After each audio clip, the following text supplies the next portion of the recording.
Hey, podcast listening people. Connor Doobie here. Welcome to B2B Mentors. It is Monday. I believe it's Monday. I think it's Monday. Who knows anymore? But Monday is for the mentors, my friend, as is 5 days a week that we release this podcast for you. And Mondays, we release a brand new guest interview throughout the week. We're doing this thing live. So check out the video. We're on YouTube, Facebook, LinkedIn. You can also tune in on all your favorite podcast apps. So wherever you like to listen, just look up B2B Mentors. Please do me a small favor. Go to iTunes, leave a 5-star review so that others can find the show too, because we're giving you free information. This is free. Doesn't cost you anything but your time to tune in, listen, and get golden nuggets from these incredible guests that we're bringing you, influencers, marketers, business experts in the world of B2B sales and marketing. And as promised, as always, I have a great guest for you today, my friend, Forrest, who is a serial entrepreneur, sales consultant, 18 years experience in the online marketing industry. Forrest has sold tens of millions of dollars in digital marketing services to some of the largest brands in the world, including SEO to Amazon, conversion rate optimization to Costco. And Forrest was named one of the Online Marketing Institute top 40 digital strategists in marketing, and is a featured speaker at some of the industry's most prestigious conferences. Can't talk on a Monday, but we're here and we're rolling. Good to see you, man. Thanks for joining. Thanks for having me, Connor. Absolutely. So bring us back a little bit for us. What got you into the marketing world to begin with?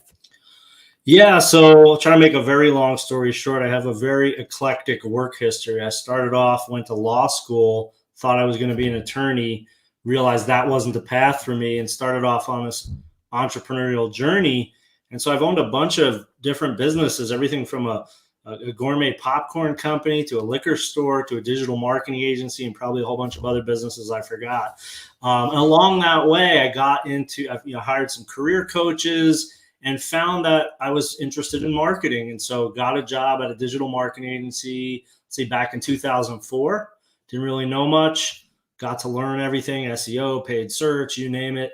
And over the years, I started in my own agency and took over sales and grew to really like sales even more than actually sort of doing work with the clients. And so, it's been a long, circuitous route, but now I am a sales consultant and we focus a lot on the digital marketing industry and other B2B strategic sales situations.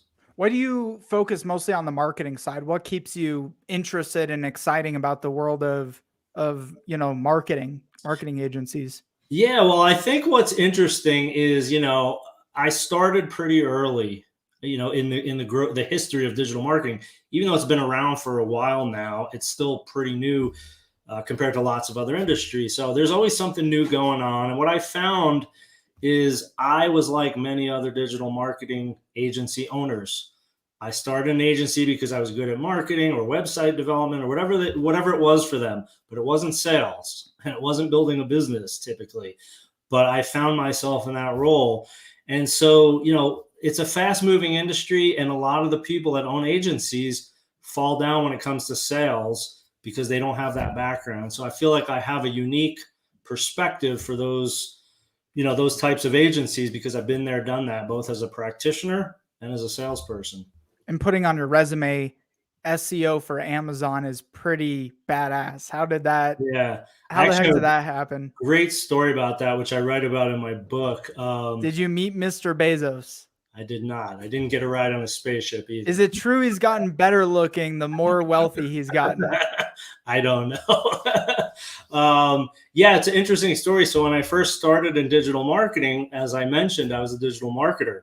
And I remember the owner of the agency I was working for hired in a new hotshot salesperson.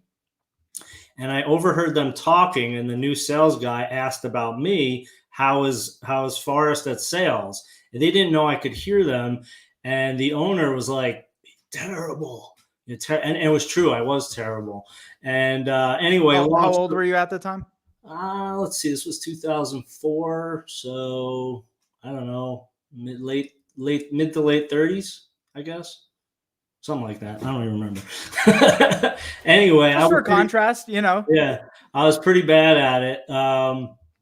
And so anyway, I eventually, as I mentioned, got into sales and became pretty good at it. I hadn't seen the guy since I left the agency, probably 10 years earlier. And I was at a luncheon and I was on the sales expert panel. And they coincidentally sat him at my table. And so we, of course, caught up. I mean, there was a little bit of bad blood back from the day, but we were cool. And I go up on stage and all the other sales experts on the panel kept pointing to me because they also knew me from other things. So I was like the real sales expert in the room. And as the panel ended, I got the confirmation in my email that Amazon had signed the SEO deal. And as I was walking back to the table, and when I sat down, I was like, yes. And someone next to me was like, what happened? I was like, I just closed the deal with Amazon. And the look on his face was priceless.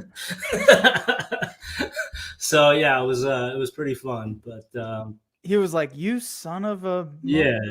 I guess I took that dig and I turned it into a positive over the years.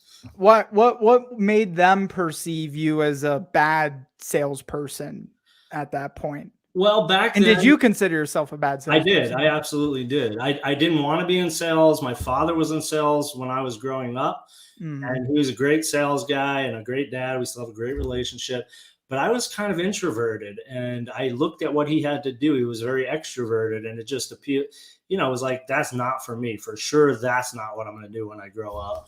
And, things changed over time. And so when I was just getting started and he made that comment, I just was, lack of confidence, certainly didn't have any sales training, didn't really like to be outgoing and do those sorts of things. And so I would often just say things that would kind of devalue the sale, maybe not ask certain questions I needed to, be nervous about talking about budget, all kinds of things I was just not good at. What was your very, very first sales job that you had done? My very, very first sales job was actually selling high-speed internet access back when DSL was really hot. Yeah. And I got into sales at that point in time. And yeah, that was my first sales job. So was that your early 20s, late 20s? That was, mid to late 20s probably. And then I didn't continue with sales from there. That's when I actually started my gourmet popcorn business and went off on a lot of things and still didn't really consider myself a salesperson until many years later. Right. Because if you're making popcorn, you ain't got to sell it. Everyone, you make the popcorn, everyone's going to come running to you because they're going to smell that butter. It's all about the free samples. Exactly. It's interesting too. Before I went off to school to get my marketing degree, and I'm like, I don't want to be like that salesperson and salesy, because you have that perception in your mind of, and without even realizing I've been in sales for many years up to that point. But it's like, so I'll go into marketing and then come to realize like you need skill sets to also be great at marketing. Yeah. And same with these agencies. They're great at marketing, but they're sucking it at sales. And so you said your journey, you've started with coaches and training and mentorship. Did you just kind of seek that out on your own, or did you have a mentor who kind of stepped in and was like, listen, dude, you suck at this. Let me help you and guide you through like being a rock star salesperson? No, I definitely sought out coaches and stuff on my own. How that started was when I was in college and, junior year, senior year of college, when people start to think about, well, what am I going to do when I graduate, when I grow up, right? And I wanted to be a toy inventor. So I actually went and got an internship at a toy company in New York City. And it was my first time putting on a tie and taking the training with all the 40-year-old, office workers. And it was a real shock to my system. I even though it was toys and some of it was cool, the office politics and a lot of stuff that goes on at a lot of companies, especially years ago. I was like, man, I am never going to settle for work that I don't love. And so, some people get lucky. They know what they want to do somewhat early. I didn't. And so along the way, whenever things would go, sideways, I would hire a coach, career coach, typically. I then had a mentor for 6 years. So I've hired 3 or 4 coaches throughout the years at different periods of my life to help me figure out what was next and what was naturally, enjoyable for me. And then in terms of sales specifically, I was definitely pretty self-taught. I mean, I read all the books, I trial and error, ran around, just trying to figure it out, and eventually did figure it out, became pretty good at it. How did you figure out what kind of I mean, this year alone, 2020, I've put, 5 figures plus into coaching and mentorship groups and all that stuff. So how did you determine? I think people get really hung up on like investing into mentors or investing into coaches, but Yeah. how did you determine what kind of coaches to go with, and anyone, we might recognize, or what was kind of the structure of these? Did you do like mastermind groups? No, I started off with kind of traditional one-on-one coaching, career coaching, pretty specifically.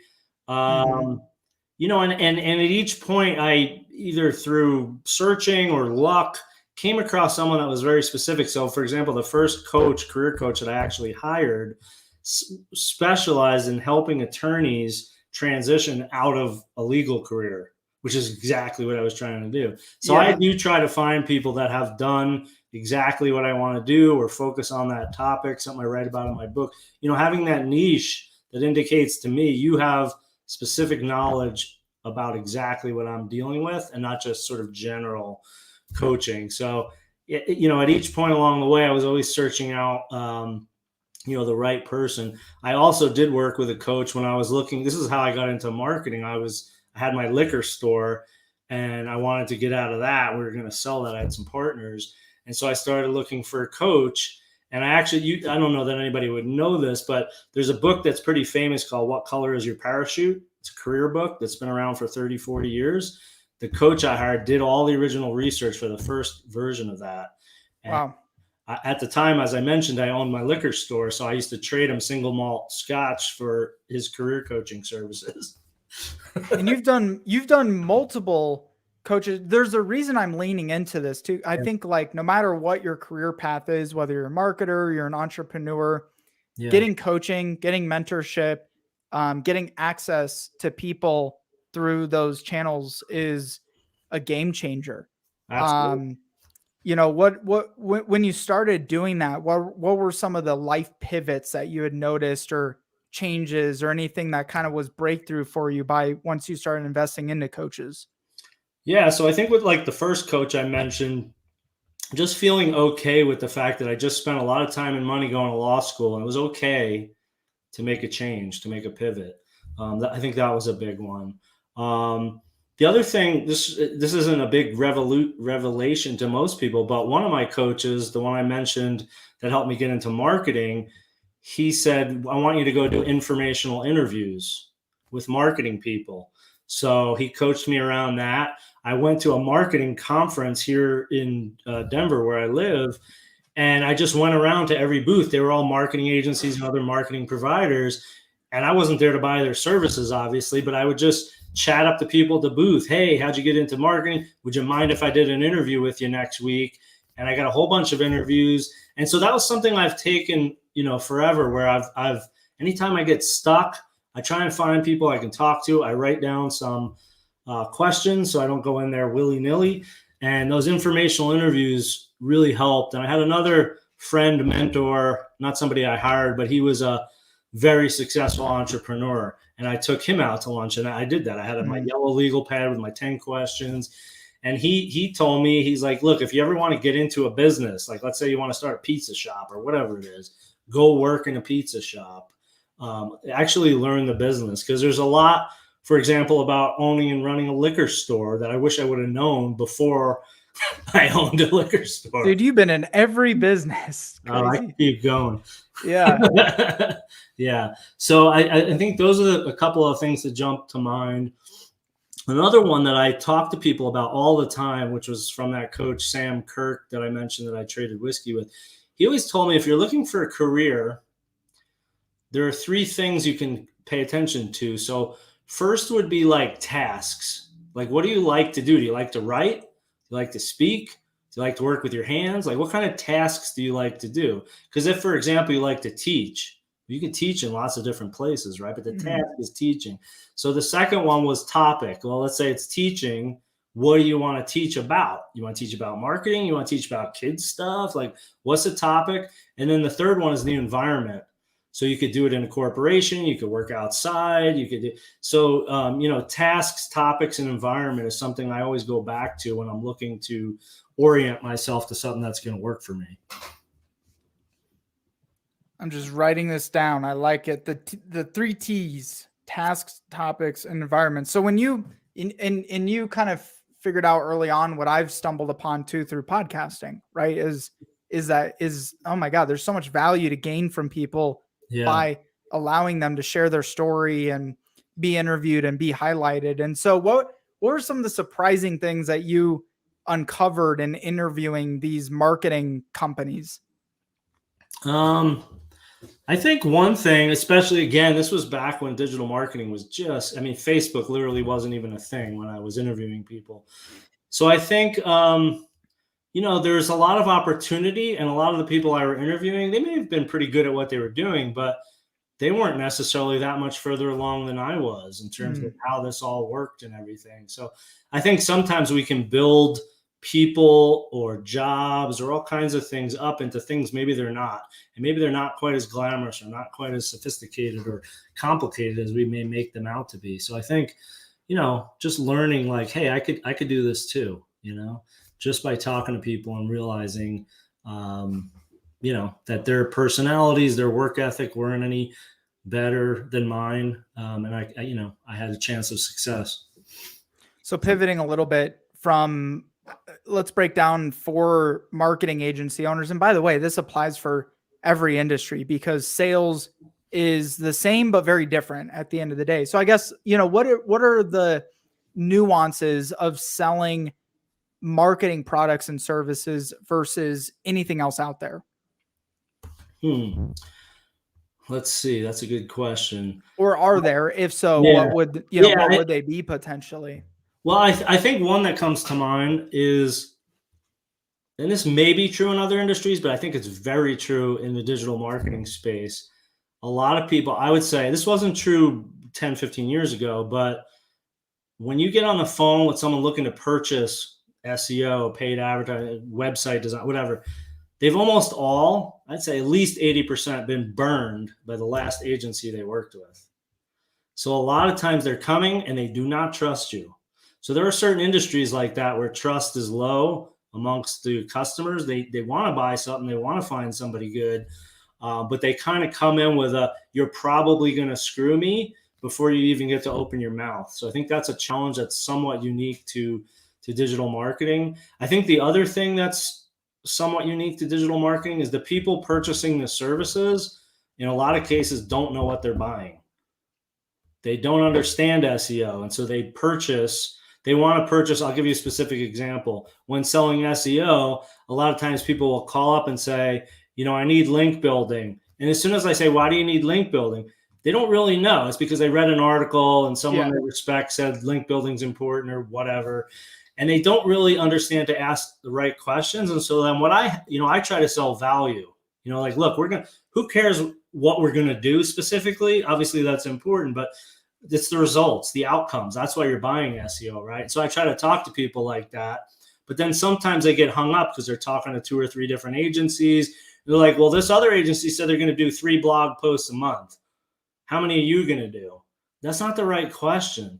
What do we need to do to generate 10 leads a month or sell 10 things? So I think that's another thing is the confusion of the buyers. When someone goes to buy a car, I guess that can be confusing in its own way, but they know what a car is and they know how it works and they know why they're buying it and they know the questions to ask in a lot of cases. So I think that's another unique thing in the digital marketing space. What do you think marketing, or do you think this is much more prevalent in the marketing world that people have gone through a bad experience with an agency? It seems to be very, very prevalent in our world that somebody, almost everyone knows someone or them directly have gotten burned by an agency.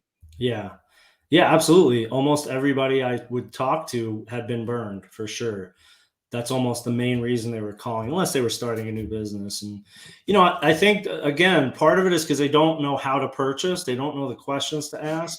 Mm, The other thing is the agencies, and this is one of the things we teach our clients. And as you mentioned earlier, a lot of what I talk about, it's focused on digital marketing, but it's really relevant to selling software or lots of other things.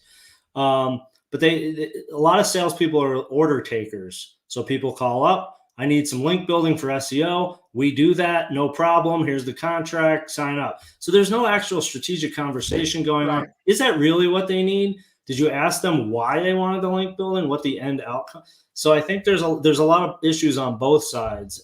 They don't know what they're asking for, and a lot of the salespeople just sell them whatever they ask for. And I think too, Yeah. probably way over promising and under delivering Yeah, versus under promising and over delivering, I think and that's and mitigating expectations probably as yeah, well. absolutely.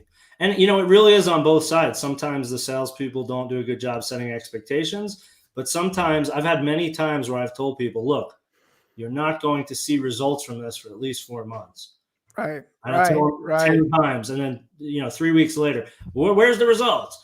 So it's not just the salespeople, but it's also, the buyers having unrealistic expectations. Right. Because the last agency said, yeah, we're going to guarantee you X amount of sales in 30 days. And then like 60 Right. days rolls around and they're not there, when it's completely unrealistic. You open any new marketing channel, you start going to events. It takes time to Yeah. see that stuff through, no matter what kind of marketing you're doing. Yeah. Right.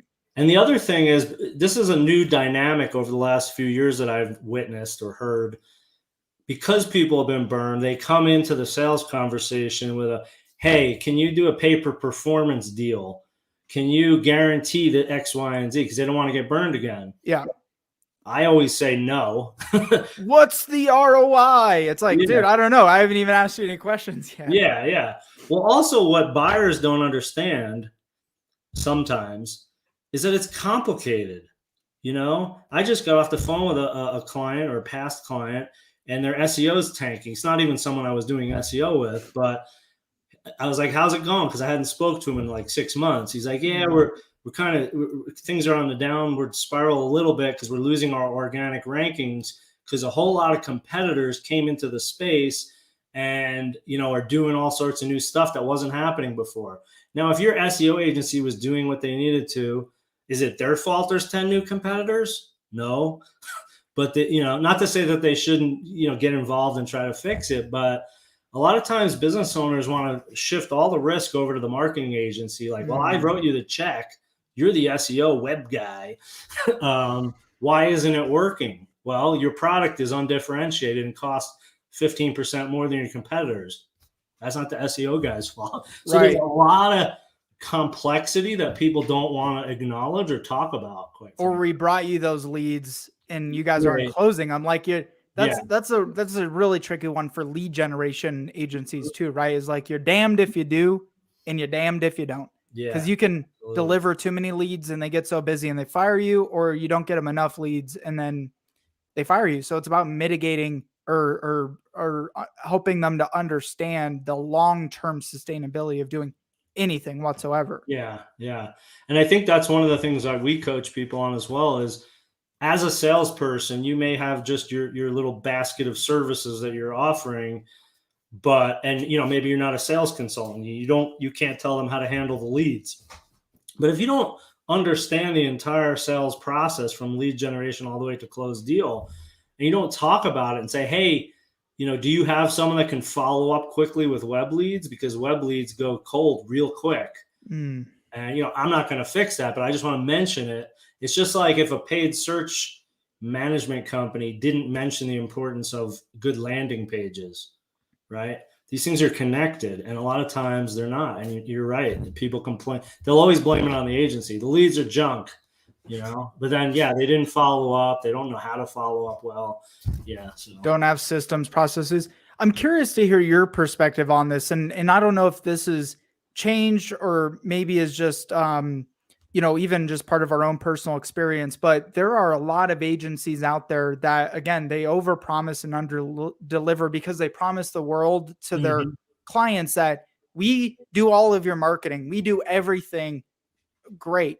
And, we were kind of in a position, and like that. And clients were coming to us for lead generation. It's like, oh no, we don't do lead generation, but okay, we'll build a program in for that. And then now we're selling lead generation. And then Yeah. clients come to you, hey, can you build a website for me? Sure, why not? Of course we can do Right. that.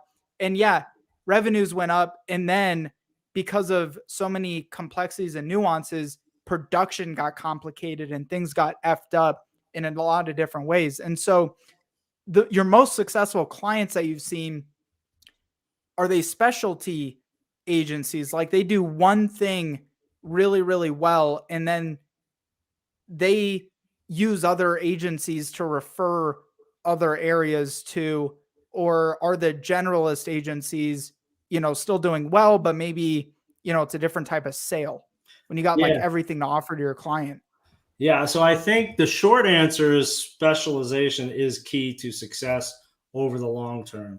Because internet marketing is so hot, any generalist or almost anybody with a heartbeat can bring deals in. But to your point, client retention 6 months, 12 months down the road, and the complexity that comes with trying to do everything for everybody.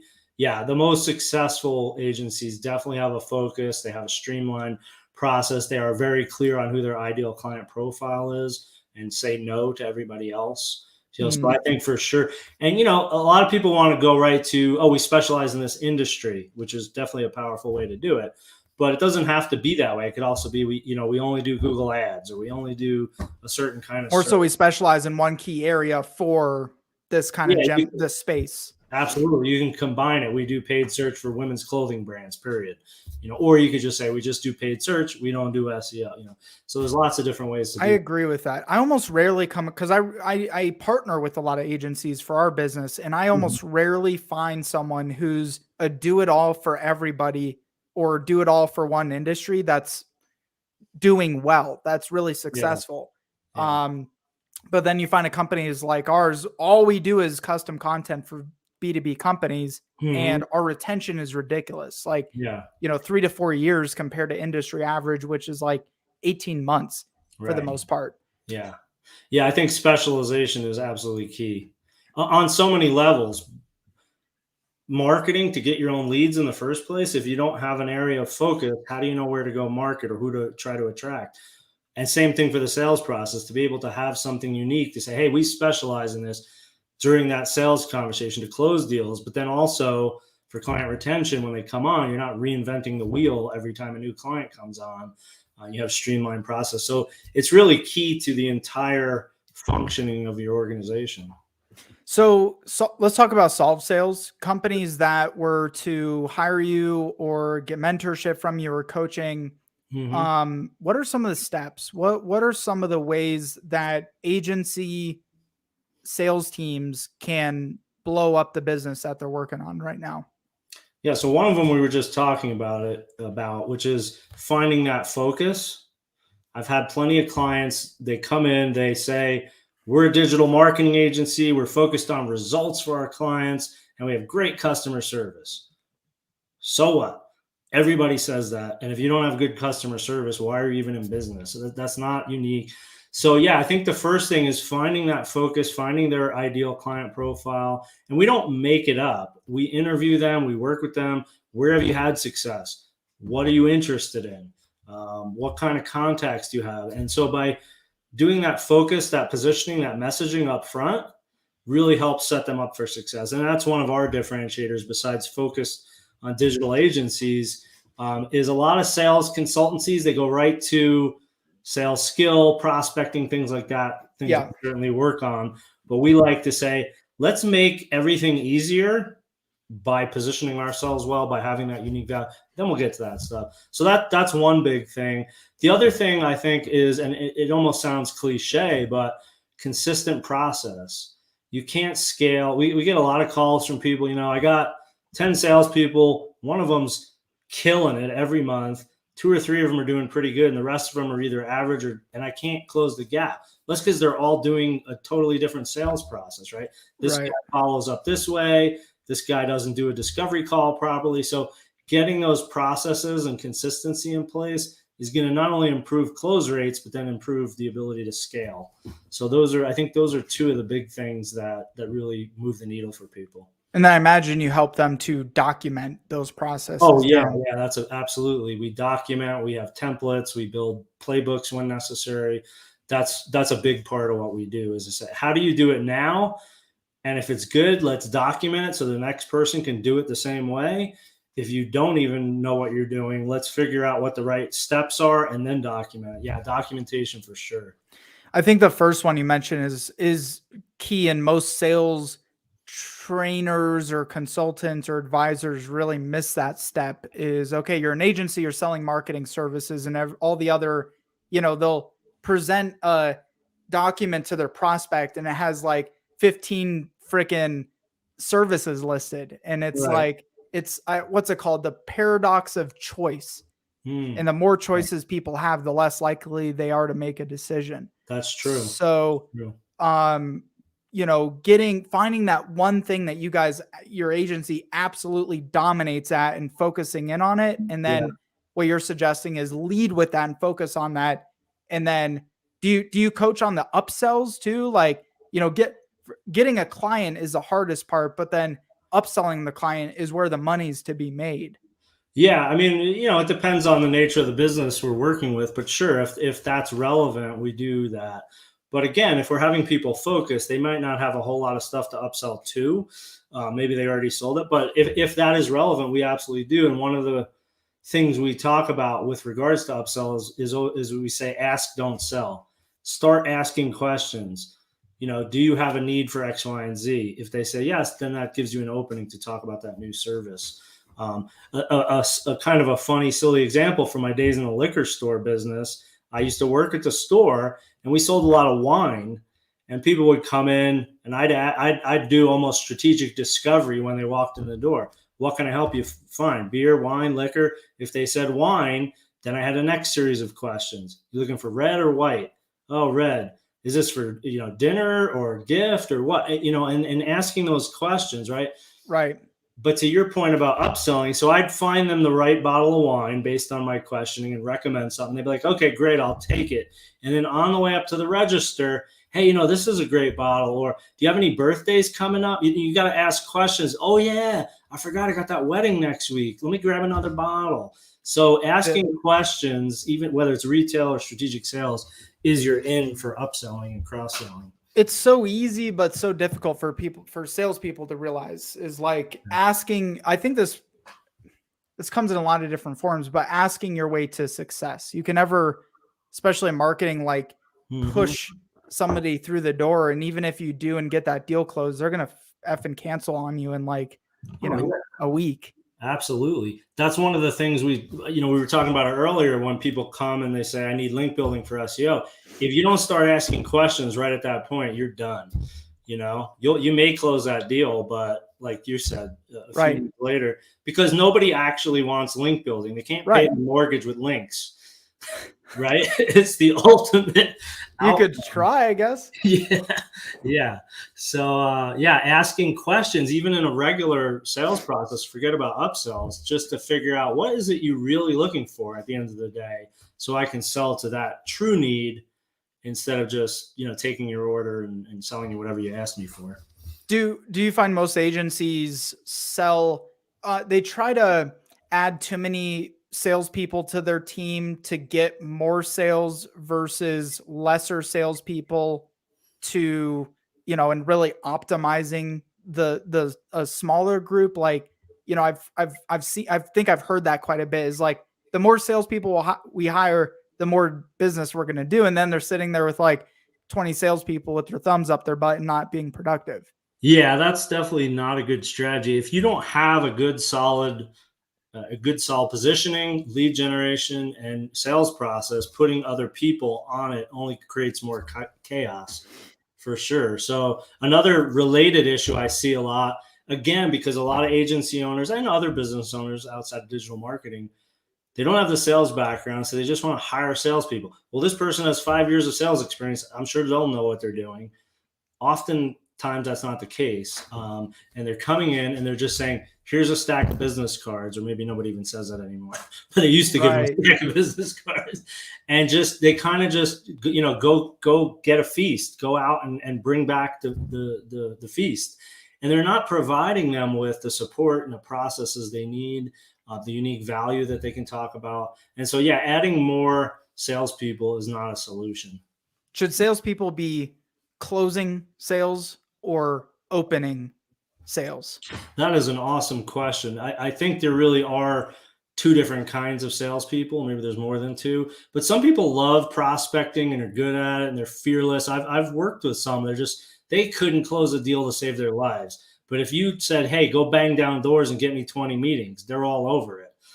I'm not that guy. I mean, I'll go out for sure. I'm not going to bang the phones per se, but there are people that love that. So the most successful agencies and companies I've seen realized at some point they actually have to do their own marketing to feed the sales team.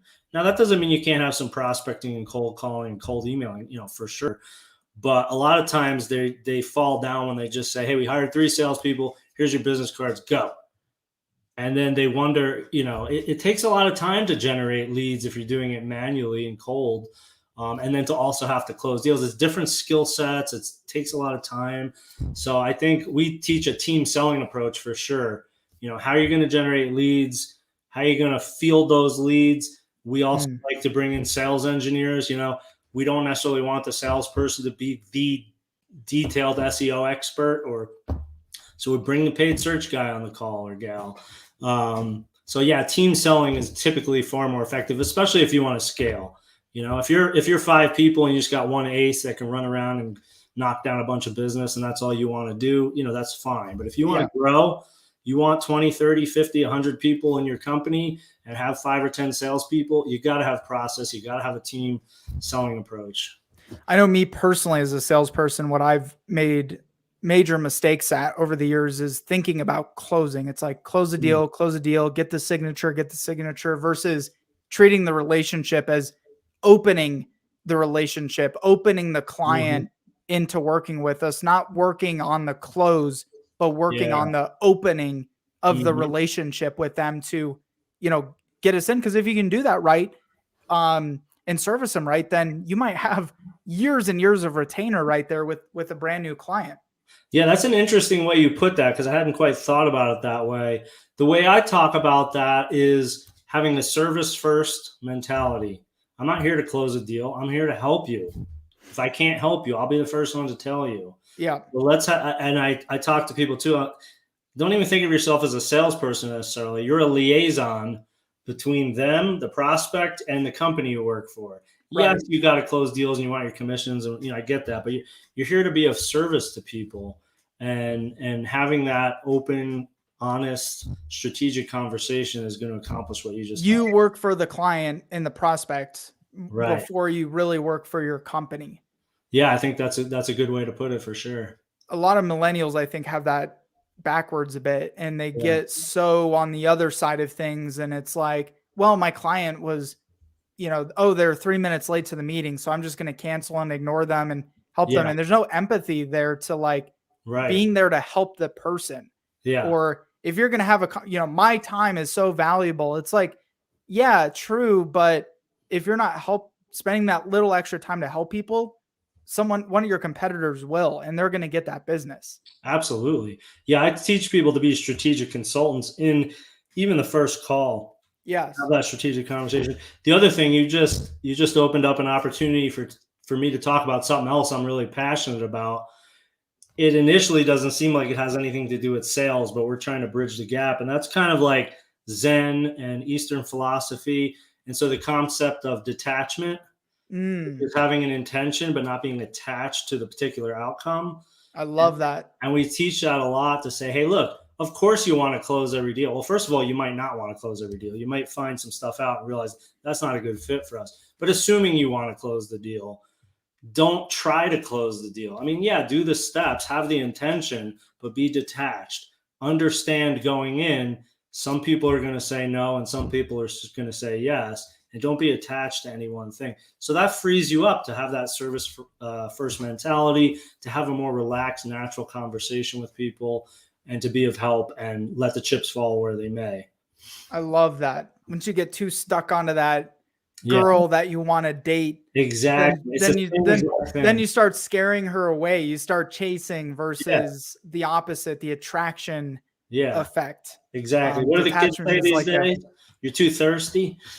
Yeah. You're too thirsty. You're whether you can notice it or not, if you're in sales and you're in a slump, your prospect can smell the thirstiness. Even if you don't think you're coming across thirsty, you're like, they can smell it. You know, there's a vibe there. Yeah. The less I care, the more I close. And I don't mean you don't care, but you know what I mean. Yeah. You're there to help people. So Forrest, in winding down here, you're in front of a room of, every agency owner here in the US of beautiful A. And so what is your last message, something actionable, impactful that you want to share before we wrap up here? Sure. So I have written a book called Clone the Ace, which teaches how to sell digital marketing services. And it is applicable for other types of companies. If you go to our website, solvesales.com, and go to the book page, underneath the picture of the book, you can download the first 2 chapters of the book. And the second chapter has everything you need to do that positioning work, to have create what I call winnable game. That's where you're positioning yourself in a way to market and close deals much easier, and you could get that for free right at the website. And people can they get to there from solvesales.com? Yes, on solvesales.com in the top nav, there's a book tab, and if you go to that page underneath the picture of the book, you can get the free chapters right there. Right. See, I'm glad we did the conversation like this, because we're going to go into like all of that structure, but now people can go get the book, because there's a lot more from what we touched on here that you can go and study up on. Absolutely. And you don't even have to buy the book, although I'd appreciate it if you did. Guys, just go buy the book. There's hundreds of thousands of dollars of consulting in there, quite frankly. Right. Make that investment into yourself. Go check out solvesales.com. And then Forrest, what's the best way for people to find you or follow you or get into contact with you directly? Yeah, I mean, you can go to the site and contact me that way, or just email me directly at Forrest with 2 R's at solvesales.com. Beautiful. Bro, you are welcome on this show anytime you want to come on. I very much appreciate it, and you sharing your insights and your mentorship with us today. Stick around for one quick second while we wrap up here. And for the rest of you, you know the drill. Make sure you go subscribe. If you found any value, I see you on this live stream, share this out. And by sharing this out, spreading that goodwill, I guarantee you there's one person in your network who can get that little golden nugget, that little shift, that little pivot that they needed to create success in their life. So much love to you. Make it great. And I'll see you all on the other side.